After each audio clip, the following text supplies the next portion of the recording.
Hi everybody, my name is Kat, and for those of you who don't know me, I run a business called The Content Consultant, and I help passionate SMEs to grow their online marketing presence by creating great content that inspires action. So welcome to my final Facebook Live of November and possibly the final one of the year. I haven't quite decided yet if I'm going to run any in December, but if you have any ideas on sessions that you'd like to see around the topic of online marketing, then please do let me know, because even if I don't slot them in next month, I will definitely look at them for 2019. So in today's session, we are going to look at setting SMART goals for your business for the new year.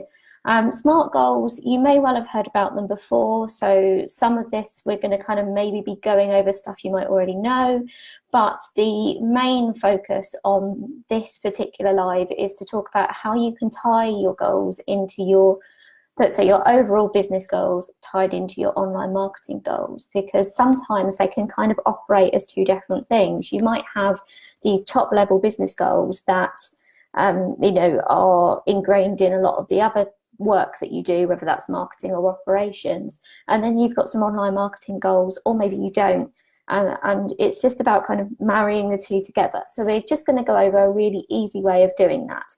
But first of all, we're going to talk about what are SMART goals. SMART goals are goals that are specific, measurable, attainable, relevant, and timely. And I'm looking over here. Anyone who watches my lives regularly will know that I kind of look slightly to the side if I'm looking at my notes. It's not always easy to remember what the acronym is for SMART, but we'll start from the S. So specific is about considering the how. You need your goal to kind of really think about the methodology in which you are going to achieve this goal. You could pluck a goal out of thin air and not really think about how you're going to achieve it, but the chances are that you're not going to achieve it, or that the goal is not going to help develop your business. Measurable. The beautiful thing about online marketing is the sheer volume of data that you can get from it. So, for example, Google Analytics for your website traffic. If you don't have Google Analytics for your website, please look into it. It will give you so much valuable data about who is visiting your website and where they're going, how they're getting there, etc. I think next year I am going to maybe plan some training on a live or something similar for Google Analytics, because I know a lot of SMEs or solo business owners don't have it, or they do have it and they haven't really used it. But on top of Google Analytics, you have also got Facebook Analytics, Twitter Analytics. If you get certain social media software, you can also get analytics for all your platforms.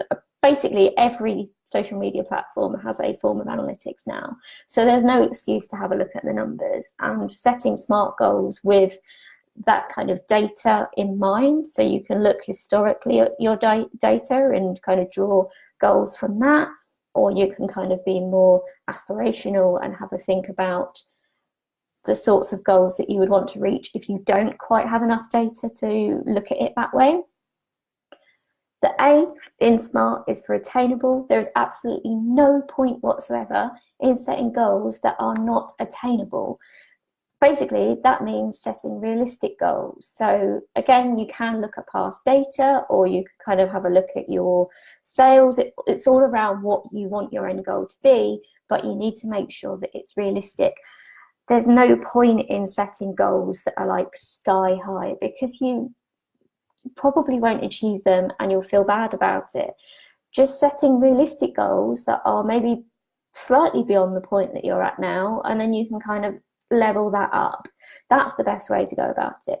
But equally, if you set goals that are easy to achieve, again, there's no point.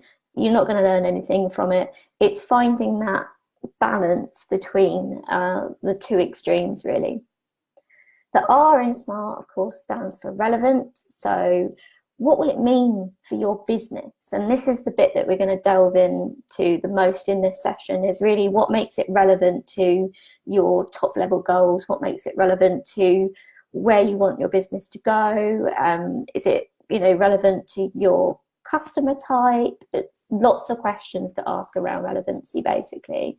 So we're going to kind of look at how you tie it into making it relevant to your business a little bit later, in fact, very shortly.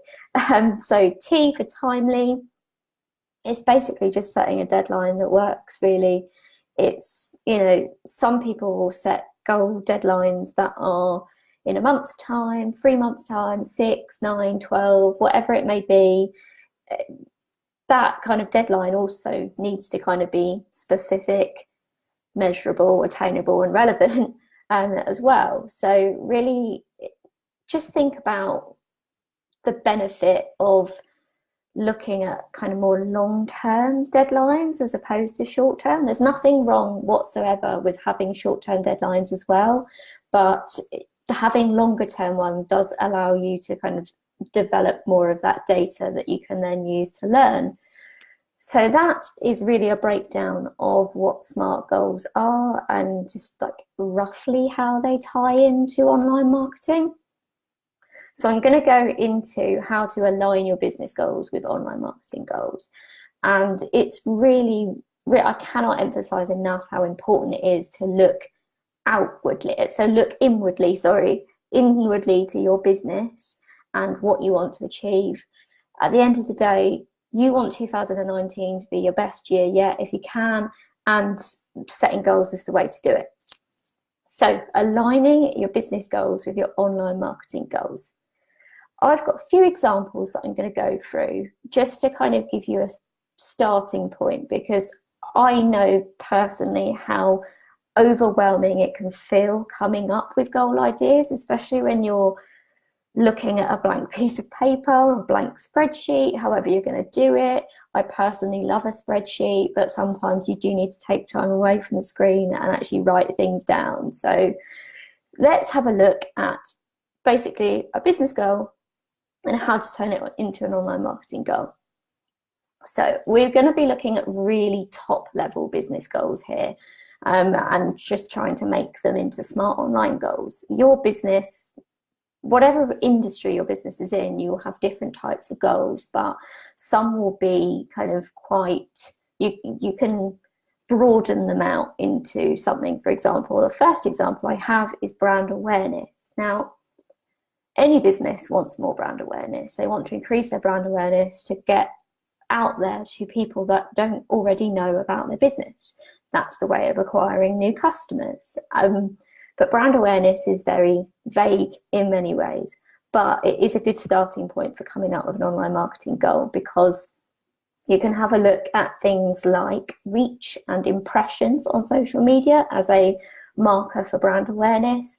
Or you can also look at website traffic as a marker of brand awareness. All of those different data points are ways of showing an increase or decrease in brand awareness. So, for example, let's try and make this goal SMART. So to make it specific, measurable, attainable, relevant, and timely.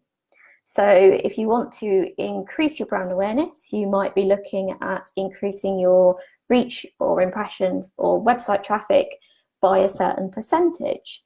Setting a percentage is good because it gives you a bit of a benchmark. A good way of doing it is to look historically at the data, like I said before, and kind of come up with, you know, a general kind of average for how much you've increased over a certain amount of time.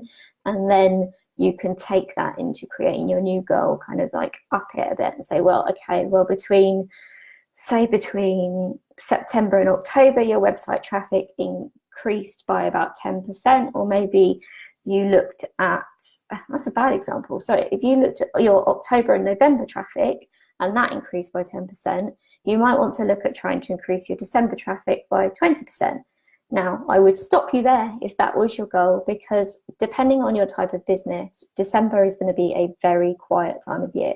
If you're a shop, then fair enough. I would maybe be looking at increasing the percentage of, you know, impressions or website traffic by a bit more than 20 or 10 or 20% at that time of year. There are so many factors to think about when it comes to coming up with these goals that, again, it can feel a little overwhelming.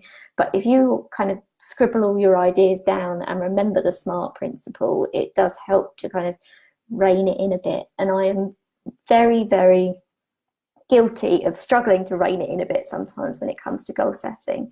So we're looking at making this goal SMART. We've said it's specific. We're going to say a certain percentage of how much we want the website traffic or impressions or reach to improve. We're going to measure it. So the M, we're going to measure it by looking at Google Analytics data and Facebook or Twitter or whatever your social profile you're looking at improving the reach and impressions on. You're going to have a look at the data for that one. And then to make it attainable, you need to set it realistically. So we've looked at 10 or 20%, whatever it's going to be. Really analyze and see, well, what does that look like? What's the number at the end of that? Does that seem attainable? What work is going to get put in to make that realistic? Making it relevant, well, what does brand awareness mean to your business? Does it mean more sales? Does it just generally mean that more people are seeing your brand or aware of it? Whatever that might be, you can mark that as being the relevancy to your business. And then timely, setting that deadline. Now, a month isn't going to give you enough data. 3 months might start to give you enough data. But in all honesty, I would maybe look at 6 months. It really depends. If you've got quite a lot of data behind you, you can start looking at maybe analysing your goals on a quarterly basis, so that 3-month basis. But again, that will be completely unique to your business. The next example, and I know that I'm kind of rambling on a bit, but I know how hard it is to start from nothing with no examples. So I wanted to include a few examples, and I'll give you one more because I am rabbiting. Another example is if your business goal is to increase your leads. So leads can turn into customers, and ultimately, if you're a service-based business in particular, leads are really crucial to you. They are what you nurture to get more custom and get more money ultimately. So with leads, I would maybe look at, if you've got an email newsletter, getting more subscribers. You could set a benchmark for how many more subscribers you want to get within a certain time frame. So you could say, okay, for example, I've got 30 subscribers on my email wish list, my email list, or at the moment, and I want to get to 50 by the end of the year. So I've got a very clear number in my head as to how many more I want to have by the end of the year. You go through, you say, right, okay, so how am I going to get those 50 subscribers? Do I need to promote my free resources library a bit more?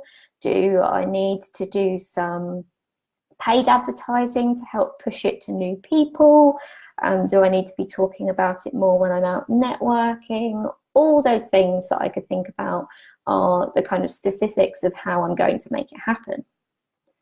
Measurable, I can measure it through my email marketing software. So I use MailChimp. I can obviously see how many subscribers I have. I can see them go up or down. Making it attainable is really, I feel like 50 subscribers by the end of the year is attainable. I know the tasks that I'm going to do to get there. I'm not setting a ridiculous amount. I'm not saying, well, I've got 30 subscribers now and I want 500 by the end of the year. That's not going to be realistic. How is it relevant to my business to increase my email subscribers? Or to put it simply, email subscribers are warm leads. They are people that are interested in the content that I'm putting out there. They're people that I can kind of start communicating with that might be interested in then enlisting one of my services, or, you know, getting a consultation, whatever it might be. They are warm leads to me. So that's how it's relevant to my business growth. And timely, I've set my deadline for the end of the year. Like I say, I think it's attainable if I put the work in. And, you know, again, it's not like I'm saying, well, I want them next week or I want them in 2 years' time, because that's timescale. Those timescales just don't make sense for that goal. So it's really not as complicated as maybe you think it might be, coming up with like making sure a goal is, you know, ticks all the smart boxes. it's just kind of really about sitting down and brainstorming it. And I know it's really hard to find the time to do that as a business owner, because I really struggle with it. You know, the amount of times that I've kind of said to myself, I'm going to sit down and I'm going to have a goal planning session and this is going to be it. I'm going to sort everything out for the business. And then something else comes up, whether it's client work or a life thing, whatever it might be, it ends up getting in the way. But once you kind of have the fundamentals down, that is going to make such a huge difference. And at the end of this live, I'm actually going to link to my free resources library, not just to try and bump up those subscribers, but because there is a resource within there that is a goal planner for small businesses, and it takes you through the steps, explains the SMART principle, and it just gives you that freedom. It gives a few examples, and it gives you the freedom to have something to follow, rather than just stare at that blank piece of paper that is always terrifying, or the blank spreadsheet. So there we go. That is basically how to align your SMART goals with, align your online marketing goals with your business goals and make them SMART. I hope you found this to be useful, and I hope that it inspires you and doesn't make you full of dread at the idea of going and doing your goal setting, because it really, really, really is important, and it doesn't have to be difficult. It just takes a bit of time to lay down those foundations. Really, now is a very good time to do it. A lot of businesses at the moment are a bit quieter. They have that time to kind of look at where they're at and where they want to be next year. So if you do have that time to do that, then do. If you don't, have a chat with me. We can maybe figure out some ways of, you know, working together, which would help save you time. If you haven't already liked the Facebook page, The Content Consultant, please do. I keep it up to date with lots of useful resources, articles, occasional Facebook Lives, and just lots of stuff that's going to be really useful to your business all around the topic of online marketing. So my main focus is content creation, so copywriting and blog posts, and just you choosing the right words to tell the right messages to your customers. But I do also share resources to do with social media, online marketing strategy, and anything that's really useful to a small business, really. Being in that same position myself, I think I'm a good person to have a chat with. So yeah, just give the page a like, feel free to pop me a message, ask any questions on this video. I know I have got a watcher right now, so hello, whoever you are, but I know a lot of people will watch on the replay, so I will share that immediately afterwards. If you have any ideas, like I said at the beginning, for future Facebook Live sessions, please do let me know, whether that's in the comments again, or send me a message, or email hello@thecontentconsultant.co.uk. Like I said, I'm not sure if I'm going to be doing any more lives this year. I'm actually exclusively revealing now that I'm going to be working on my own website for the rest of this year. I am doing all the content creation, hopefully this month and into early next month, and then sprucing it up thereafter. So in the next sort of couple of weeks, I think the site will kind of come down. You'll still be able to get in contact with me. You'll still have this Facebook page, but the website will kind of just be going offline. So there won't be any blog content next month, sorry, which makes a difference from this month and the month before, when there was quite a lot. But I will be coming back with some more content that I think you're really going to enjoy. So I will catch up with you at some point. And thank you for listening. Marissa, I'm glad you found it to be helpful. Please feel free to share this video on the replay so that more people can see it as well. And I will catch up with you soon. Bye.